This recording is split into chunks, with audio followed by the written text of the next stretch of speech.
I've said it before and I'll say it again. You cannot have self-respect without self-discipline. It's impossible.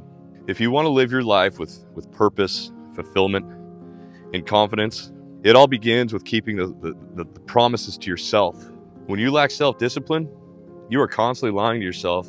You are making promises to yourself that you do not keep. You commit to habits that you don't follow through on. So ultimately, who actually pays the price for that? Think about this. When was the last time that you told yourself you're going to wake up and go to the gym, wake up early and go to the gym, and you were going to eat healthy, or you were going to stop watching porn? You probably started strong, but within a few days, a few weeks, or maybe even a few months, you slowly started to fall off that wagon and you slowly started to go back to your old habits. But here's the thing.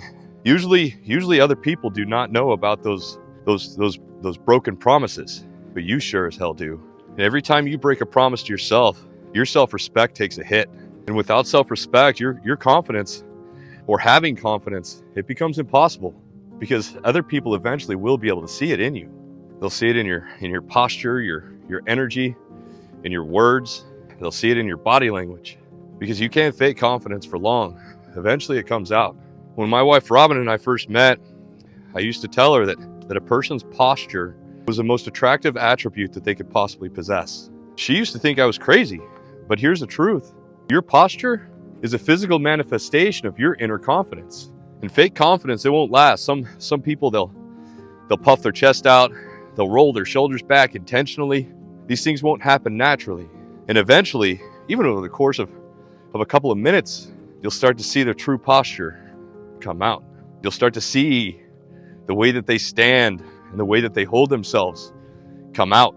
They try to stand tall and demonstrate their strength. But that moment that they let their guard down, that truth will show. And if you're looking for it, you'll see it. Sometimes you don't even have to look for it, and you'll see it. Real confidence, the kind that commands respect, that comes from self-discipline. And that comes from knowing that you've done the hard work. You've followed through on your commitments, and you can rely on yourself. Now, here's some pills that might be hard for some people to swallow. Most of us are not honest with ourselves. We'll tell ourselves that we're fine when we're not. We make excuses for our failures or our setbacks instead of owning up to them. We live in a world that teaches us to shift the blame if we're struggling, because it's not our fault, right? It's always going to be the system, or it's going to bring the upbringing. It's going to be your race, or it's going to be your gender. It's going to be that politician.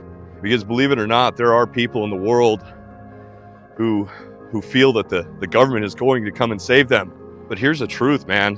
When you give away responsibility, you give away your power. If you want to build your self-discipline, it starts with radical honesty. Look at yourself in the mirror and ask yourself, am I living the life that I want? Am I proud of the person who I am?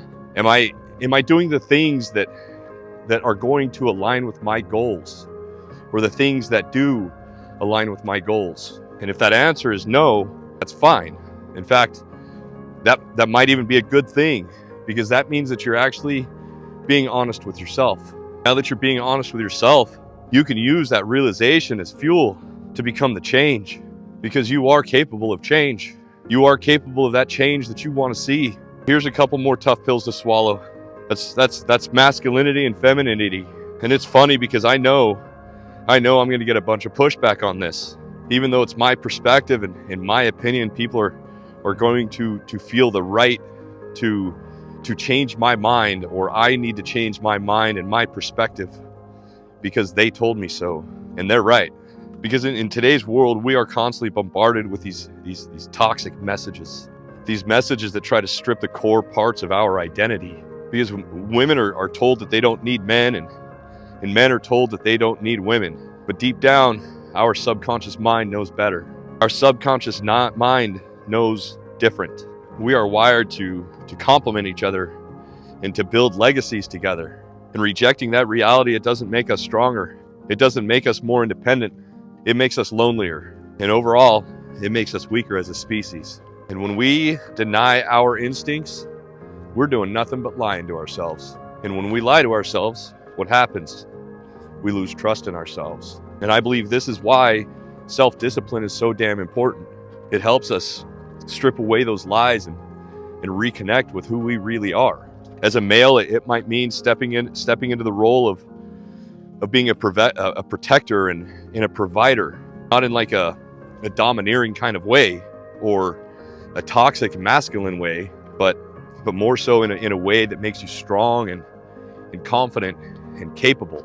If you're a woman, then maybe it means stepping into your role as a natural born nurturer, not in a weak way, but from a position of strength.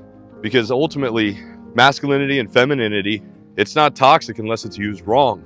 And they are powerful when we actually embrace them authentically. And like I said, when we lie to ourselves, when we say that we don't need men or we don't need women, there again, we are lying to ourselves, which is going to affect our self-esteem, our self-confidence, and our self-discipline. And it's only because it's a cope. It's just one more of those distractions that's crushing us as people and destroying us inside, because it goes right along with the porn.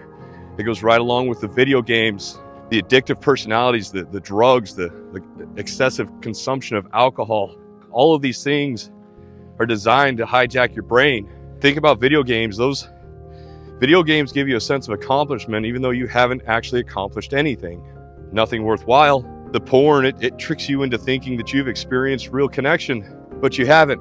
And the social media, it's constantly bombarding you with reels and shorts of the lives of other people, leaving you stuck in the comparison trap. Why don't I have that? Why do they have that and I don't? And this isn't just for men either. Women have their own distractions as well, whether it's binge watching shows or doom scrolling on their phones or constant social media bombardment where they're seeking validation. And let's be honest, guys, women have porn addictions too. They just don't talk about it like men do. And every moment that you spend on these distractions is another moment that you could be utilizing to build the life of your dreams, which is also lowering your self-esteem, lowering your confidence, and destroying your self-discipline. Here's something that most people don't talk about, and that's it, that avoiding the hard work, it comes at a cost. And you might not feel it today, but eventually it will catch up to you. An example that I like to use is your health and your nutrition. When you skip all your health and exercising and nutrition in your 20s, you're going to feel fine. But by the time you hit 40, you're going to pay the price. Obesity, brain fog, lowered libido, lack of energy, and those are consequences that come from a lack of self-discipline. And it's not just the physical aspect of it either, because when you avoid the hard work of building a relationship, setting goals, or growth, personal growth, you're going to regret it. And trust me when I tell you, you don't want to carry regret, because that shit is heavy. There is some good news. You can turn this around. And building self-discipline, it's not easy, but there are steps that you can take, and you can pick yourself back up, and you can get back in that fight, and you can persevere. And it all starts with just small, consistent action. Realize, what do you want? And when I say what do you want, be specific. Number one, the first thing that you can do is set small goals, but you want to get specific. Is there a certain weight that you want to get down to? A certain amount of weight that you want to lose? Is it a certain amount of money that you want to make? Do you want to get and achieve financial freedom? Do you want to build a stronger, more nurturing and better relationship with your loved ones? Number two is create a plan. Break that goal down into small, actionable steps that you can actually achieve. Steps that you can win on a daily or weekly basis. I'm not talking about a participation trophy. I'm talking about you need to celebrate your wins. It is imperative that you celebrate those wins to keep you moving forward, to enjoy the journey to your better self. If you want to improve your confidence, start with small habits like your self-discipline, like your self-control. When you meet people, start making eye contact with them. Exercise so that your body naturally stands up straight with your shoulders back and your chest out, so that you can naturally stand wider, you naturally sit wider. Number three, eliminate those distractions. Get rid of the porn, get rid of the video games, Stop doom scrolling through social media. You don't even have to get rid of them. Some of you might have to get rid of them because it's going to be too tempting. But get rid of the distractions. Stop caving in those distractions. It is crushing your life. Maybe you do. Maybe you need to delete those apps that suck you in. The TikTok, the Instagram, the OFans, the Facebook. You might need to delete those apps, but it'll be worth it. Number 4 is be consistent. Discipline isn't about grand gestures. It's about achieving small things. It's about accomplishing those small wins that I was talking about earlier. It's about being consistent and showing up for yourself and knowing that inside of your heart that you can rely on yourself. Therefore, others can rely on you as well. Number 5 is you need to forgive yourself. It's okay to mess up. We all mess up. We all have a past. We've all done stupid shit in our lives. Some of us, it's been worse than others, but we need to learn from that. We need to pick ourselves up, dust ourselves off, and keep moving forward, and don't do it again. Learn from those mistakes and forgive yourself. Because there's a ripple effect that happens when you build your self-discipline. When you build self-discipline, everything in your life improves. Your energy will improve. Your confidence will improve. Your relationships will grow. But the most important part is you'll begin to respect yourself. Because when you respect yourself, you don't need outside validation.